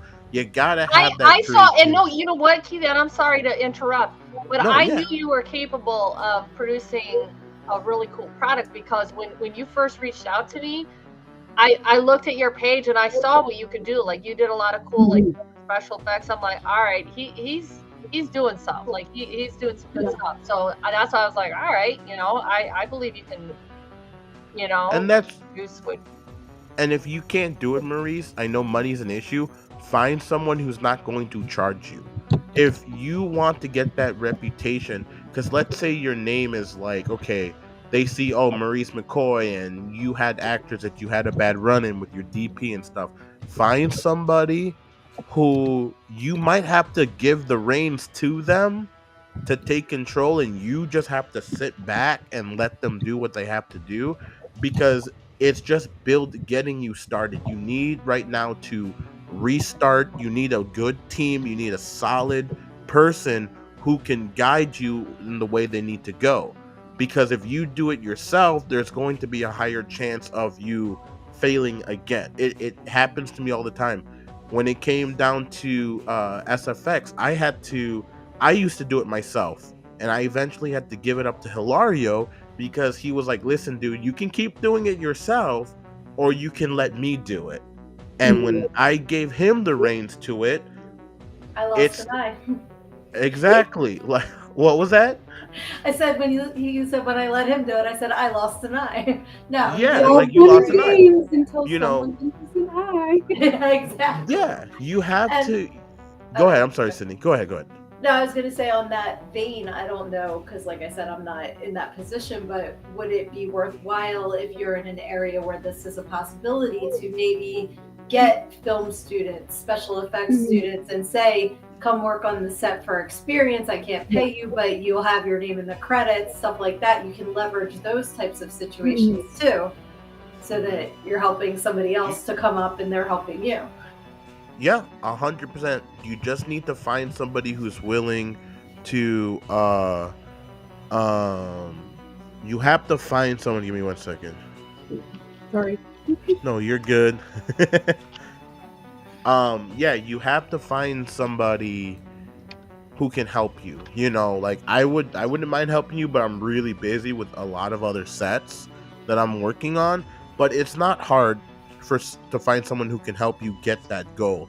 And if that means you got to be very if that means, how would I say it? You got to give up your power sometimes. You have to give it up. Like, I know Jason is your baby. You wrote it. So I'm looking at like everything, like, oh, everything's popping up. I was waiting for you to stop talking before I was like, bye. So trust is the key. Trust is the key. But I agree with you as far as I said I thought I said fiancés. Like what? As far as finances, I am at 50% of my goal that I put on GoFundMe. So you're 50% of your goal. Okay, so that's good. Okay. Now the next thing is you need to execute. You know, take that money. Even if you don't have to, you have stuff that you can go out and do. Working my butt off 6 days a week. Let's be very serious. Yeah, no, everyone's working. Everyone works. You know, it's this is our hobby. It's not our Monday through Friday. So, you just gotta keep working at it, man. Just, you know, if you gotta find somebody else to be a director who can help you, who has more experience in that field, go look. And one You know? suggestion I would have too that I've been told too, you should, in the ideal world, have your locations locked, different things before you even start casting. I don't know. I assume you've cast much of the project, but sometimes what happens is when you cast too early is then people just, you know, they're like, I got another project, and you know, you're taking too long to get things going. I mean, we had for Deranged, we filmed half the whole, you know, half the movie with the lead actor, and he bailed on the project. He, you know, freaked out during filming, and so we had to start from scratch, you know. You know, and there's a lot of reasons why, and one of the things that did not help that situation was the fact that he was coming from out of state, and he was cast by the previous director. I don't think he is. You in the chat? He's like, I'm trying to keep this private. But so, you know, I think too with that, because he was cast by the previous director, I would not have cast this person mainly because they were out of state, because it's hard to manage. And so then when there were all these other problems going on, when the other director quit, you know, and so he was getting impatient. I think that was part of it, and it's like, you know, trying to get him. Oh, you got to come in. He was coming from Ohio, so it's just like sometimes you have to wait for cast, you know, as the last piece, because otherwise you risk, if you're you know, fiddling around trying to figure out locations or whatever else with the film, you got cast members that are getting irritated. You go, oh, I got this other project, then they change their hair, and you know, so yep. And people have ADD too, and like as soon as they see something else shiny, then you don't have their attention anymore. So you have to and find actors who share your work, man. Find that, because the biggest downfall of a lot of films is when their actors don't share it. Ken Max says some of the best actors are unknown and don't charge because they're trying to get out there. Take a chance on people and they'll take a chance on you. Exactly. Do that. Maybe you might have to start fresh. Maybe you might have to take everything down and restart, because that's sometimes what you have to do. Take a little break from it, because if you're in a situation where you can't you can't find trustworthy cast and crew, maybe you just got to take it down, get everything reset, and restart, but start differently. Start somewhere else. You know, some people don't like casting in Chicago, so they cast outside of Chicago. and then they bring it into Chicago and they film there, and it works much better. Sometimes it's vice versa. But of course, you're going to run into people who want to get paid. But the thing is that if you have something worth the quality, you probably wouldn't have an issue getting these people to come in. Just like what Max says on here, you got to take a chance. You know what I mean? Throw it out there, and hopefully people take a chance on you. But I'm gonna start singing ABBA if you say that one more time. oh my goodness! Don't start with Were we singing that on my podcast? I think on we her went down an podcast we were ABBA. singing that. Yeah, we were singing that. So, I mean, if I was you, Maurice, like in conclusion, if I was you, if you had to restart everything from scratch, or if you have to restart anyway, I would restart everything. Yeah. Start from ground zero, and oh my goodness, Hilario, I want to get paid. Is that who that is? Yeah, I want to get paid. But not to cut you off, Keith, but what you're saying about restarting, then you can get a fresh hook to get people to look at, because if it's only been that Jason, people get used to. I try to mix up with my book because I published it. It'll be 2 years next month, and I'm still trying to sell my book. So I have to come up with creative ways to, like I did a whole video with to the Reading Rainbow song about take a look at my new book, and I'm just spinning around the pole with my book, trying to just come up with things that people think is stupid enough that they'll watch it for 10 seconds. Yeah, exactly. Yeah. Start from new, man. Take it down. Don't be afraid that you're going to get laughed at, or people are going to talk about. People are going to have a problem with everything. So do it your way. But you can't fuck up the second time. I'm gonna tell you. Yeah. That's right. Fuck it up. So you go in there right now. You restart everything. Take a step back. Look at everything that you need to do. What you need to fix. Start with your pre-production. You have your story. Plan out your story. If that means you have to go back and rewrite things, because you always have to base off. There's two ways of doing this, right? The first way of doing it is you write your story for the long run. You're going for it, okay? Meaning that if you don't get your goal, you're done. That's it. You're not going to even touch it. Or you can be flexible and you're like, okay, I'm going to write my story, but I'm going to write my story at a basic level, what I can afford, what I can do, what I can get access of. Because if you're writing stories saying, I'm going to do a scene of Jason terrorizing a whole village or town or camp. There you go. I'm sorry, camp. He's terrorizing a whole camp, and a whole camp that you're looking for is like $12,000 to rent out. Good luck with that. You know what I mean?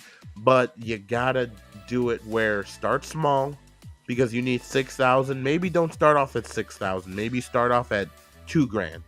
Start your goal small and then build up, because people look at what you make too. When I did the Red Huntress, I started off small. I need a lot of money to film it, but I started off small and I hit my goal. And when people see, oh, he's hitting his goal, they're going to have a higher chance of donating to you. So, but also look at your team, because if you're the only one directing and you're just pushing all your issues to everybody else, then that can be a problem. So find a good team who will work with you. Don't give anybody, don't tell anyone or give anybody any I'm going to pay you this much money and this, and I'm going to give you this. Don't give any promises. Just tell them this is what's going on. That's how we're going to do it. If you want to be a part of this project, you can be. But you got to remember, casting actors is very last until you have that schedule ready to go. That's it. End of story. Because, obviously, it's like Sydney. Sydney, you travel. When we filmed, I had to make sure, hey, are you good with this date? Because if I say, yeah, okay, hey, Sydney, I'm going to get you on my set. You're going to be like, all right, cool. After 6 months, you're going to be like, so am I still in this project or what? Exactly. And I like that we worked together to get the flight that worked for, and then getting me to where I needed to be, because I didn't have a clue where I was. And that, that because, and this is for Maurice too, because you came across as someone trustworthy, that I could fly halfway across the country and not feel like I was going to wind up in the trunk of a car in the woods on fire. Like there's a certain amount of trust that comes with when you're getting people to come work with you. Mhm. And I didn't know anybody else, because the person that I knew wound up not being able to come. So it was just kind of a big trust fall. And it was great, but that's because of how you presented yourself before I even committed to the part. You got, excuse me. You gotta make sure your I's are dotted and your T's are crossed before you get anybody on your set. Yep. So, so hopefully everything goes well with you, Maurice. Like I said, if you need any help or advice, we're here. But I think all of us, me, Sydney, and Lillian, I think we really think that you should probably restart from ground zero and restart it again, and take your time, take a look at it, see what you can improve, and see how you can, attack this moving forward. Maybe you might not have acted from Chicago. Do what Sydney says. Maybe you might, look at schools out here in Chicago. You got Columbia, you got Tribeca, you have DePaul. Maybe talk to students, seniors, juniors who are willing to come out and do this, because that's what they're looking for. And they don't charge because they're looking for credit. Right. As long as you have food on set, I think you'll be okay. So the let's other start thing off that with I was that. going to add too is when you're planning on when you want to relaunch. Like right now, like from my years in a certain industry, what I've learned is around the holidays things are tight because everybody's buying presents, and then in January, forget it, because those credit card bills come in and everybody's freaking out. So I would look at And it beginning of return. February. Well, that's what I mean. Yeah. Like April's key. Because it's, everybody's getting them early now. But once those tax returns come in, that's that found money. People are like, yeah, sure, I'll throw you some. So try to take advantage of that. And make sure you have really good perks, because don't just say, oh, I need this money, and you don't have anything cool. Make sure you have something cool for them. Make sure it's in your budget too, as Lillian has talked about. Don't say, oh, hey, if you get this perk, you get a brand new car when you donate to this perk, and now you're like, oh, I got the money, but now I have to go get a brand new car for this person too. So that's hilarious that you said that, because the company that I'm affiliated with that just completely redid everything was doing this Porsche promotion for about a week and a half, and then I guess realized that they couldn't, and they were like, psych, never mind the Porsche. Yeah, I mean, so it's really funny that you said a car specifically, because I'm like, I haven't seen that in action. It doesn't work. Well, people go out and they say, okay, cool, for $200 you can get a perk XYZ, right? And you donate, and then next thing you know, you're over here spending $150 and completing that perk for somebody else, and you only take off $50, if that. Right. So you just gotta find your way around. But definitely start from ground zero. Take a step back, take a look at it, do your job, raise some extra cash, and put together a team. It starts with you. Put together a team, get your location, get your funding, and then get the actors. Actors should be last.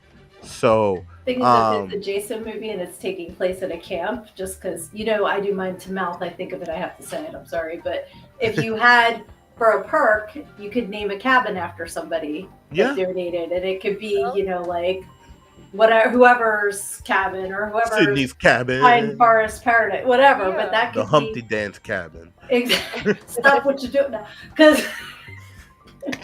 But it's something that isn't going to cost a lot of money out, but they'll be featured in the film in a creative way. So that actually sells a lot. Yeah. Or like you get your a drink, like name somebody's business. You can put their business on a bottle of water or something like that. There's so many things that you can do that's not coming out of your pocket, but people find really cool. IMDb credit. A lot of people go through that. Really push on the associate. There you go. Really push on. That was my first perk that I bought before I was part of the cast. Yeah. Or voices. We did Voices of the Forest, and people just sent in their voice, and we used it in there, and we kept it cheap, and we didn't have to spend anything out of pocket, So especially do things that are remote that you can work with, and this is for everybody, don't, you can get t-shirts and all that stuff, but just be careful how much you're asking for versus what you're gonna put out. So And make sure that you always buy your effects person coffee because they get really pissy if they oh don't yeah, mm-hmm. He Yeah. wants his coffee. Yet again, he left it on set, so I still have his big giant cup at my house. I washed it for you. You're welcome, buddy. So all right, so we got 15 minutes left on the podcast because I am very tired from filming. You So had a long weekend. yeah, I'm I still only had to going. film one day, so I got off easy. No, we only filmed on Saturday. We got everything Oh. done. Yeah, Oh, yeah. did I misunderstand? You said that So we were supposed to do Saturday and Sunday, and we were able to get everything finished on Saturday. We didn't finish filming till like midnight, 1 o'clock. what in the did well morning. you said something earlier about Clifton. You're like, oh, he's tired, or because he had to travel all the way back. Yeah, he drove. So he left. He left the hotel. His checkout was like 11 o'clock. This morning. He made it home. Yeah, he was on the podcast for a little bit. So yeah, he left. Yeah, Monday. Yeah, this morning at like 11, and then it's like an 8-hour drive or something. So he just when he jumped on, he just got home. So yeah. So but yeah, I was like, ooh, it was a long day, but we got it done. I was able to take a break on Sunday, and I started editing some things earlier today, and you know how fast I am with editing. It's just that's great. So, but I started getting a headache, and I'm like, okay, yeah, no, we're not doing this. So I'm gonna call out Ryan Barrett. Is Ryan Barrett in here right now? That was Hilario. Ryan Barrett, come on down. You are on the lounge. I've been going to bid $1 that Ryan is not here. I don't think he is. I'll come back to him. I have also, because I have 2 more films. One is Ryan Barrett's, and the other one is another Friday the 13th, I believe. Fan film. This is Brandon Spaz Parmley. Is he on here? Brandon, are you on our podcast? I'll give everyone 3 minutes to respond. So anyway, I mean, I thought filming went really well over the weekend. It was a lot of we had heat, at least. That kerosene heater, man. It was propane. Kerosene is worse. Yeah, propane. Propane. My grandma used to have I remember because we lived next door to her, and she had this big old kerosene heater in the middle of her living room. So it's just I remember those. Yeah, and then you pass out from all the carbon monoxide. Yeah. We used to go to my friend's uncle's cabin. It was right at the border of New York and Pennsylvania on 14 acres, 1 room, no running water, no electricity, but it had that big kerosene heater. Yeah, I remember being up there in the winter. Yeah, it got the propane heater though. It kept it would emit. It was fine for a while, and then it was we had to keep turning it off. I was like, no, don't turn it off, Keith. You had to turn it off or open the door because I was like, whoa, I'm getting lightheaded. Yeah. It was either from moving way too much or just for me, I don't know if it was different because I had stress already for filming. Yeah. But I didn't know if it was stress. But everyone was like, my eyes were burning. I was like, I think everything is tight enough, but we have to cut it off you're supposed to cut it off every so often or have a good circulation going in. So, it was hard driving home that night, Keith. It was raining. Oh my gosh, the road. Was it that bad? It was bad for me. I mean, I listened to stuff to keep myself awake and alert, but I'm white knuckling it on the wheel because it was just a lot of rain that day, and it's just As long as it wasn't snowing. At least it wasn't doing that. So I'm gonna just talk about the Red Hunters real quick. Everyone, like I said, everyone can go check out the Red Hunters. We just wrapped up everything for episode 2, minus like small little minor things I got to put together. But we wrapped that up, and so yeah, so we are. I'm trying to get it out by the holidays, maybe after Christmas or before, it depends, because most people watch Christmas movies. Like I still have to watch A Christmas Story, and yes, Clifton was very upset when he found out I didn't watch that. I So was like very upset when I found I out. will watch it tonight because I got free time. I'm off tomorrow, so I'm gonna watch it tonight, and I'm gonna go ahead and see how that goes with me, as long as I don't fall asleep. But I'm pretty good at staying awake through movies. It's not like, oh, you're already falling asleep, and it's like, no, I'm good. In 5 minutes, you're knocked out. But yeah, so episode 2, I'm gonna try getting out within the next few weeks. Perks are gonna be released out for those who donated.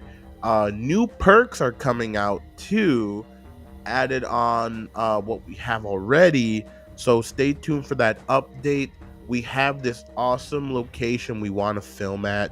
So please, everyone, we need your help to get I this don't even know location. about the location. It's a secret to me. No, it's okay. So it's a old church that's turned into a venue. It's huge, right? And it's Cool. $150 an hour to use. Yeah. So we need to raise at least for full days of filming. We're gonna try getting everything filmed on one day, one full day, like a 10-hour day, 11-hour day. And that's gonna be close to like $1,500, almost $2,000 Yeah. to rent. But it's gonna be so worth it. It's amazing. It's an awesome site to have gargoyles. And the thing I was gonna tell everybody is for episode 3 is we're going to have our first fight between a gargoyle and a werewolf that we're going to bring in. So that's going to be really cool how we're going to pull off. So this episode is probably going to be one of the most expensive episodes that we are raising for. That's why we're taking a little break in January to help fundraise, because we're building an awesome gargoyle costume for Mary Kate, and then we're also building a awesome werewolf. Sorry, give me a second. Okay. We're building an awesome werewolf costume that people finally wanted to see and all that other stuff. So they're going to go at it. It's going to be great. Episode 2, there's a twist at the end. So yeah, we're trying to fundraise. I think by Wednesday, I'll be able to update everything. So everyone can, like I said, on the bottom, it says Indiegogo. It's been going on all night. You can go to the Red Huntress. Sydney has her perk. So when she comes out again, you can when she comes out again, it will help her, and like the last time it helped you too, so that money helps. It goes into the actors. When you donate to the support an actor perk, it goes into the actors. Lillian hasn't had a perk yet, but we'll have to get something for her. So Yes, thank you very much to the people who have bought my perks so far. I really, really, really appreciate it, and please check it out. yes, it's fun. Lillian, we just need to get her a jacket to stay warm. So if you all care for Lillian, when I put out a perk, to get this church so we can film in it, this not abandoned, but the venue that looks like a church, an old church. I don't know how you call it. It's just a venue, but it's a church turned into a venue.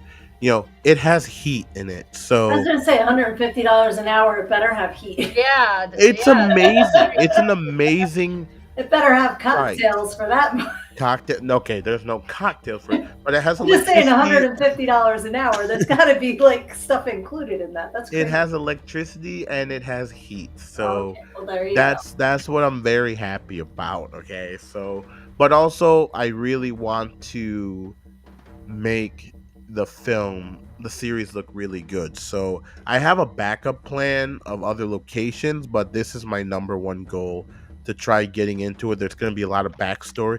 Not a lot of backstory, but it's going to be a good amount of backstory to it. And I would say out of the whole series, it's probably going to be my longest episode. So It's going to be backstory. It's going to be fighting. It's going to be scary. It's very much paranormal. I guess the vibe people have asked me what it is. I said it's kind of like The Nun. When you watch The Nun, that's the vibe. Scary, paranormal, a lot of jump scares. So it's going to be good. So when you watch, you got to keep your headphones on and volume up so we can get everybody. So all right, so we are on the last 5 minutes of the podcast, and I have not heard from Ryan or Brandon, which is okay. Um, so we will save that for next time. Next week's podcast, it's going to be something really interesting. It's not just about independent filmmakers. We're talking about everybody in production and crew. So SFX artists, for people who make music, SFX, I'm sorry, SFX music, oh my goodness, what is it? Just anybody in crew. Okay, put it that way. So anybody in crew, SFX music. Costumes. So Hilario's got to be on then. He has to be on there, Hilario. So you guys can I'll put out a post and everyone can go ahead and get on there, drop their work on there, drop their websites. We're going to promote you all for this too. So if you have a location, if you are a producer or a owner of a location that you want to rent out to people and you want to promote, go ahead and we'll talk about that and promote that so that we can get other people to help you. And also for people who are SFX artists and music makers, if you're looking at getting your work out there, that's what we're here for. I know we're all sure thing, I'm in. Okay, see, there you go. So we're gonna have some cool work next Monday. It's going to be our holiday one. So okay, Ryan's in here. Okay. So that's all right. So Ryan's here. So we're gonna do a quick talk about it. For Ryan. He was in the writer's room. So, but yes, so that's gonna be next week's podcast. So we're gonna get into Ryan's film real quick, and then we will wrap it up for the night for our podcast. So here we go. All right. So Ryan's film is called, I can't see it cut. Our pictures cut us off. Pandemonium. I know the name. Pandemonic. Oh, Pandemonic. I don't know the name. Sorry. What's like? Don't want to be Pandemonium. What is the thing called from the Looney Tunes? What's the character? That's Tasmanian. That's why I'm like, I have no idea what you're talking about. Yeah, no, it's not with a P, it's with a T. It's Tasmanian Devil. Pandemonic. So Ryan, what is actually? I have a synopsis of it here. Give me 1 second, and I will pull it up.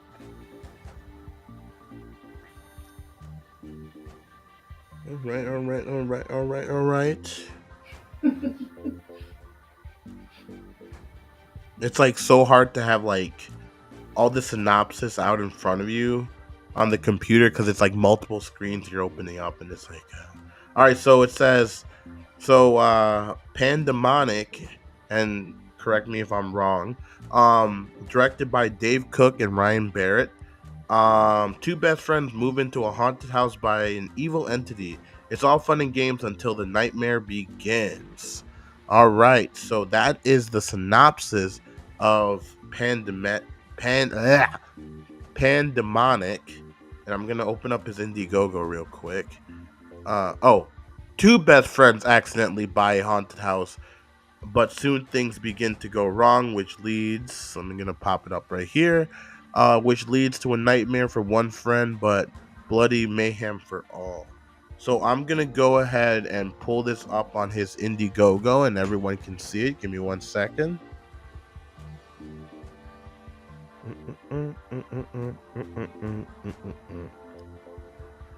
Let's see if we can pull this up. Lillian, are you a part of this film? Well, I have been asked to be intimacy coordinator. So Intimacy coordinator. yeah, apparently there's a scandalous scene that I've been summoned to assist with. So You've been summoned to it. yeah. So here is his thing right here. Unfortunately, we're at the end of that Indiegogo, but that's okay. People can still donate. Let me go ahead and find where. Oh, here it is. That's live.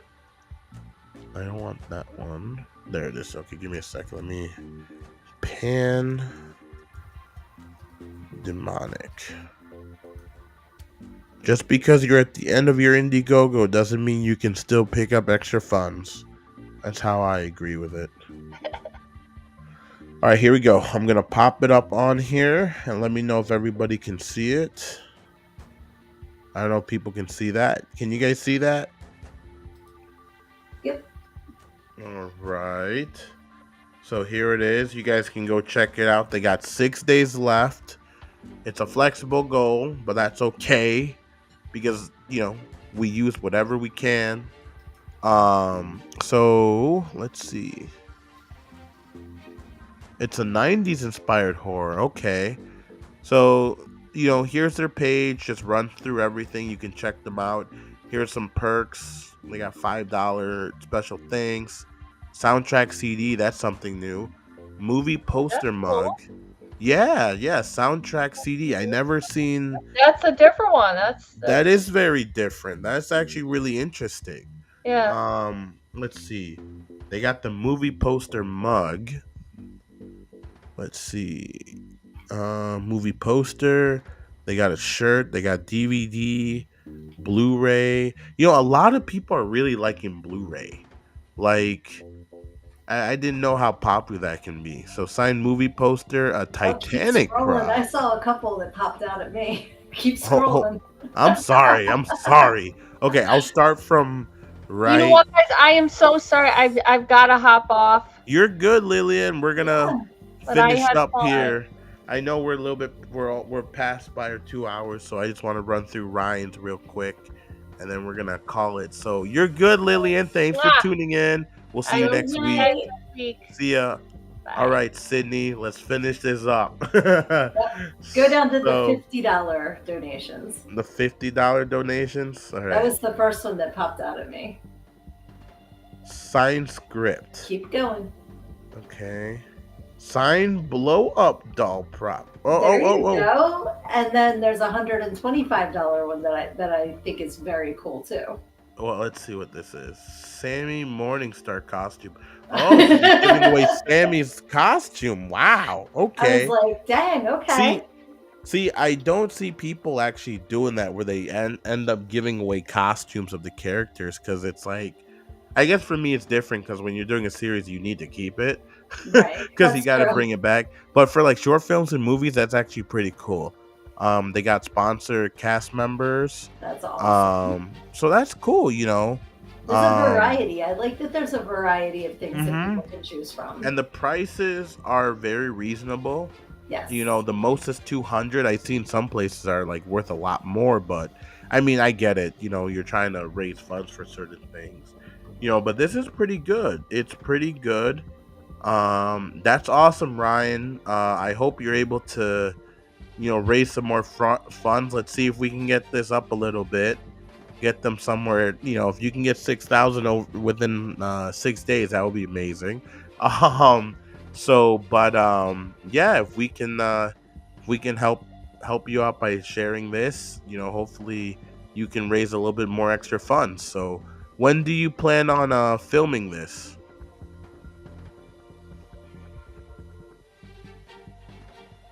Can you give it a little bit of seconds? A few seconds. There's kind of like a lag between. Yeah, there's a lag, yeah. And I was trying to see if there's like a social media for it, but yeah, I was looking. I don't think there was a social media for this one. So, all right. Well, I know it's a lag and it takes a while to respond. So, spring. Okay, there you go. Spring right before. Okay, cool. So it'll be coming out in the springtime of next year. So yeah, everybody check that out. Check it out. Go help out Ryan with his stuff. If you like what you see, go watch it. So um, that's gonna be awesome. So yeah, Very check that cool. out. So, all right, everyone, that is it for our podcast this evening. It was great having you all tune in, and I'm so grateful everyone was able to tune in. Hopefully, everyone checks out everybody else's projects. Remember, collaboration is on top, and competition is at the bottom. That's how I always go about it. So go ahead and check out everybody else's stuff. Share it if you like it. Donate to it, and yeah, next Monday will be a great one. I'll have everybody out here. I'll try getting a few more people on because I did say I'll write a Brady Bunch version for the Red Hunters. So I'll have some cool behind the scenes stuff, and next Monday I will make a special. I know we hit 1K on our Facebook stuff, so on the Red Hunters page. So I did promise I will put out a special video, so everyone will, not everyone, but I will post the video up here first that people can watch it. So that's going to be really cool. So stay tuned for that. A sneak preview from episode 2. And that's going to be really, really cool. So, and again, next week is still a part of independent filmmaking. If you didn't get your stuff in this week, we have space for you next week. It's going to be a little bit longer of a podcast, but it's going to be great. It's going to be awesome. And yeah, it will be we want to add I'm sorry, I'm very tired. We want to make sure we add the SFX artists, and we also want to have people who work on the music.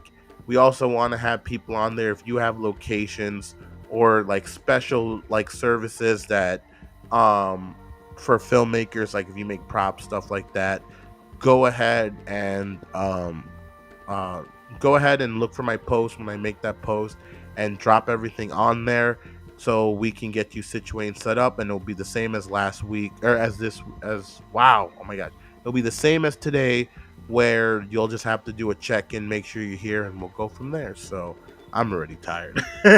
Long weekend of filming, and I still got to watch A Christmas Story. Yes, you So do. I will let you know how that goes. And also, since Sydney's back on, don't forget to check her out and her book, Learn Everything I Need to Know I Learned in Go Go. Yes. So I think it's backwards on the screen, but yes, yeah, that's why I had to read it like backwards. I'm like, yeah, I'm tripping already. Yes. So Is and it you can okay if also I give my website for that? go ahead. That's just learnedingogo.com. Yes, So, and she does have her own podcast too. thank you. And thank you again for Wednesdays? being on last week. Yes, Wednesdays at 9 p.m. Eastern. 'cause I'm in Wednesdays at Eastern 9 time. p.m. Eastern. You can check her out. It's a great podcast. It's always fun listening to everybody's podcast. So Yes. tune in for that, and we will see everybody next week. Have a good one and enjoy your Monday, because the holidays are coming, and after that I'm going to be eating a lot of food. So all right, everyone, have a safe night and enjoy your week, the rest of your week, and we'll see you next weekend. See ya. Bye, guys.